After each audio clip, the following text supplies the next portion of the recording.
Hello, and thanks again for continuing to join us for Matthew Simpson, Chapter 11, Stories of Great Christians. And this is from Moody Bible Institute. This is number 11 of 29. So here we go.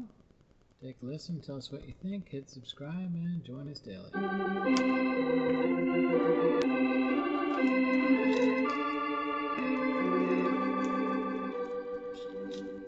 We greet our friends everywhere with Chapter 11 of No Ordinary Man, the story of Matthew Simpson. This is another in the series, Stories of Great Christians, brought to you by the Moody Bible Institute of Chicago.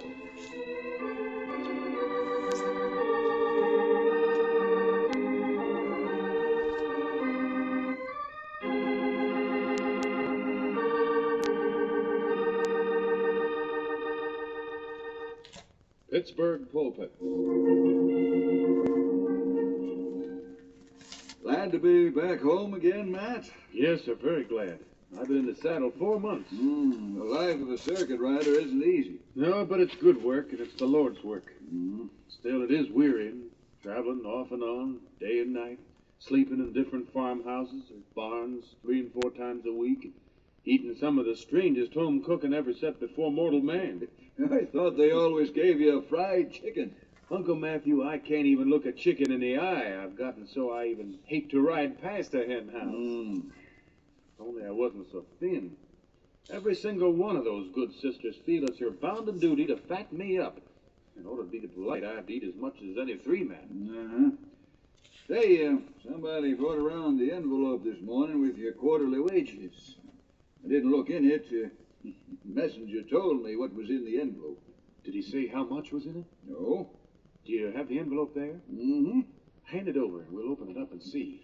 Here you are.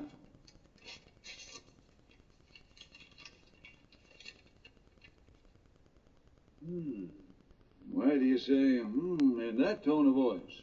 Because I don't know whether to laugh or cry. There's a note here along with the money. The note says, "Dear so-and-so, find here enclosed. We are sorry to have to tell you that instead of the regular $25 quarterly fee, we're able only to let you have the amount enclosed. We regret, etc., etc." And what is the amount enclosed? $17.75.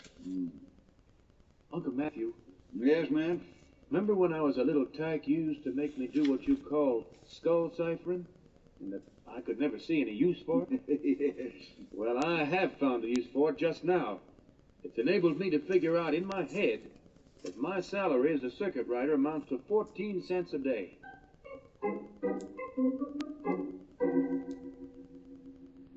And here you are, Matt, back home again. Begins to seem as though all I do these days is say goodbye and welcome home. How was the conference? Sir, I beg to report that the annual conference of the Methodist Church, held in this year of our Lord 1834 in Washington, Pennsylvania, was a qualified success. Did you take your final examinations for the ministry? I took my final examinations. Did you pass? I passed. Well, the Lord be praised. Told your mother yet? Yes, sir. She cried. Tears of joy, if woman fashion. I know. We're all happy for you, Matt. Uncle Matthew, the fact that I am a full-fledged preacher now, today, is because I'm certain of one thing: divine providence and its mysterious working. Amen. In fact, I use that same text for my trial sermon. Matt, you've used that one many times. We all have our favorite text, of course, our own text. True. Well, come on, boy, out with it. As Hetty used to say when she was a toddler, you're keeping me on tender hooks. Now that you're really a pulpit preacher and not a saddle preacher anymore, where will you be going? Where is your church appointment? I was coming to that. I seem to see inevitable symptoms of long-windedness already. I took your advice. My advice? Yes, sir. Prompted by what you told me, plus my own fears on the matter, I consulted with my presiding elder. Made myself so bold as to ask him if I might have A, an appointment in a healthy region, and B, one that wasn't too far from home. Well, if you could put some weight on those lanky bones, you'd be healthy. I'm like Ichabod Crane. The more I eat, the thinner I get. Well, anyway, I also told the elder that I'd be happy to take my place among my brethren no matter where it might be. I told him I sought no special favors, but that if it was possible, and so on and so on. And so? And so he said he felt they could do just that. Well, I waited around with the other neophytes, and sure enough, back came Mr. Presiding Elder, smiling and beaming, and told me he'd just the place for me. In some lovely little town. Mm-hmm. Pittsburgh. Pittsburgh? Yes, sir. Junior minister in the largest church in the whole conference area, 4 stations. And you accepted? Of course. I must needs go where I'm sent. I have misgivings, but I go. Misgiving? What do you mean? After all, I'm a hick, a yokel. Will I be able to preach satisfactorily to big city congregations? Will my health stand up under confinement, city living? Do I have enough experience in the ministry to handle the problems of urban and cityfied people? These are things I just don't know, Uncle Matthew. So, I'm going, leaving the rest up to the Lord. Good. I sold my horse not 10 minutes ago to Lowell Saunders. He gave me a good price, insisted on paying me more than I asked. I packed my circuit rider's saddlebags. Tonight I preached what may well be my last sermon in Cadiz. And tomorrow I take the stage to Pittsburgh. And do you speak at our meeting house tonight? No, sometimes the Lord smiles, I like to think. My farewell sermon in my old hometown on the eve of my departure to become a fully empowered Methodist minister, my last sermon here is in the Presbyterian Church.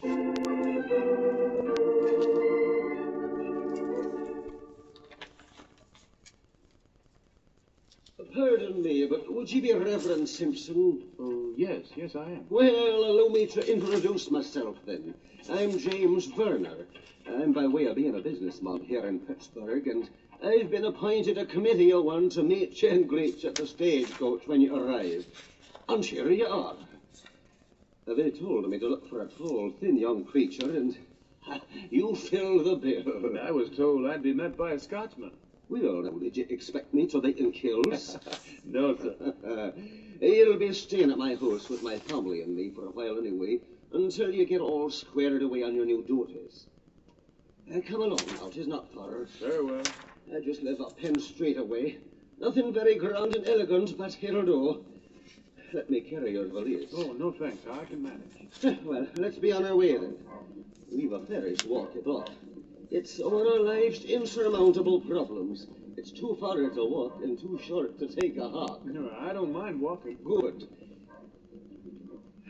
It's a perishing hot day now. Yes, it is. Say, if you don't mind my being a wee bit personal, no offense, you know, but how old are you? You look a wee bit on the tenderer side to be a minister. I'm 23. Old and nothing to spare. Well, we're almost there now. Won't be long. We'll have to make out as best we can by ourselves for a while. The family's gone to the mountains for the hot spell, but they'll be back. I see. Not far now, you say? Only a step. Are you willing? Oh, no. It just seems to be clouding up. The sky's dark. Maybe we're in for a shower. Oh, those aren't nature's clouds, man. That's smoke. Smoke from the coke ovens. Smoke from the factories. Smoke from the rolling mills, the foundries, the forages. Smoke? It darkens the sky? Aye, that smoke is the sign of our prosperity. You're in the busiest city in the world, man. It is our boast that this is the only city in America where a man has to light a candle to read his Bible at high noon. Here we are now. Come along in.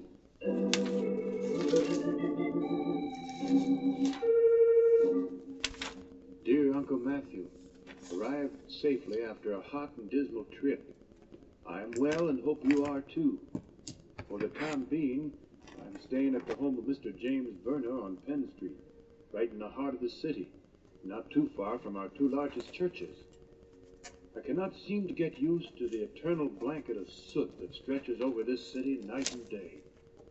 The buildings, and from the looks of them, some of the people, too, are covered with it, but as Mr. Verner says, it's a sign of prosperity, so everybody puts up with it and thinks nothing of it. As usual, I am full of fear and trembling. Our station here has more than 800 active members, requiring the services of 3 preachers, of which I am, of course, the most junior of the juniors. We have 2 churches, and besides that, 2 preaching places. Not like Cada's, where 1 meeting house was sufficient.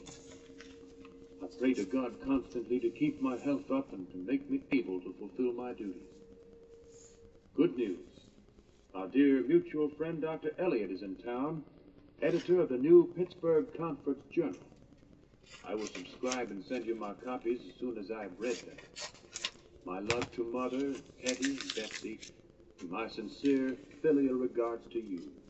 Respectfully yours, your nephew, Matthew Simpson. It is good to see you here in my parlor again, young man. Thank you, sir. It is nice here, but the conference wants all of its preachers to live at Reverend Hudson. And rightly so. I've asked you over here tonight for 2 reasons, in case you're wondering. Well, I was. The second we can take up later, but the first we'll take up right now. Very well. I've been keeping close tabs on me. I like you. And because of that, I'm going to speak to you like a Dutch uncle. Very well, sir. You're doing well with your preaching. Some money do so much better. And will comfort yourself with the thought that very few of these popular orators will rate high in God's account when the day of reckoning comes. And orating is right in line with what I want to say. Now then, I'm no play actor, but I'm going to do the best I can to give an imitation. So listen sharp, please. Yes, sir. I'll stand it. It makes it easier. Dearly beloved, we're gathered to kneel and ponder on the many, many deep... Oh, well, that's enough. Do you get the point, boy? Do you see what I'm aiming at? I'm afraid I do. What did I sound like? Well, like some preacher. Like some preachers, eh? Perhaps I should have asked you instead, who do I sound like? You sound like me. Exactly. And God bless you for having the grace to admit it. My boy, I'm not a spratling anymore, and I've heard a sight of preachers, very good ones and miserable ones. And out of the miserable ones, the worst of the lot are the ones that fall into what is, alas, also known by some standards as the ministerial manner of speaking. Matthew, 'tis a dark and noisy pit, and them that falls in never to climb out. Take my advice. Avoid those extra suffixes as ye would the plague. I'll try. Well said. It may be that you're trying too hard now. You're a promising young preacher, and all you've got to remember is that it's what you have to say that matters, not the way you say it. But I seem so inept, so gawky. Fiddlesticks. When I preach and the people are stirred, I feel it's God speaking through me. But when I preach and the people sit restless and lackadaisical, I feel that I have failed God. Don't be afraid. Keep on as ye are now, but cut away your superfluous suffixes. Like I say, I'll try.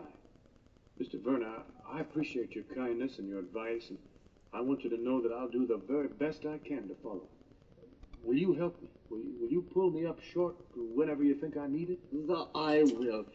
And let me tell you something else. Except only a man can take criticism, honest criticism, that is, and like it. And it's plain to see you're a man. We've spent more than enough time in long-faced, sober-jawed palaver. I told you there were 2 things I wanted to take up with you tonight. We finished with the first, and now come and meet my family. Come along now. And here they are, waiting for us in the back parlor. May I present Reverend Matthew Simpson. Reverend Simpson, my wife. How do you do, ma'am? And my daughter, Ellen. How do you do, Miss Verner?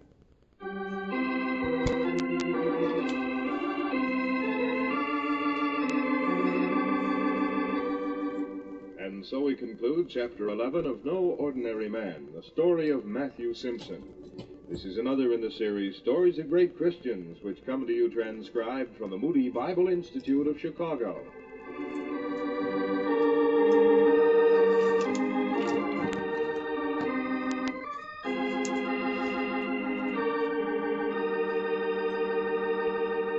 Well, from that introduction, we'll see if he's just an ordinary man, won't we? Very interesting when a man meets a woman, or a girl that he likes. Well, till next time, let's look into Chapter 12 next week. Hope to see you there. Make sure that you subscribe, pull up a chair for a friend, pour a cup of coffee. Listen together. Thanks again.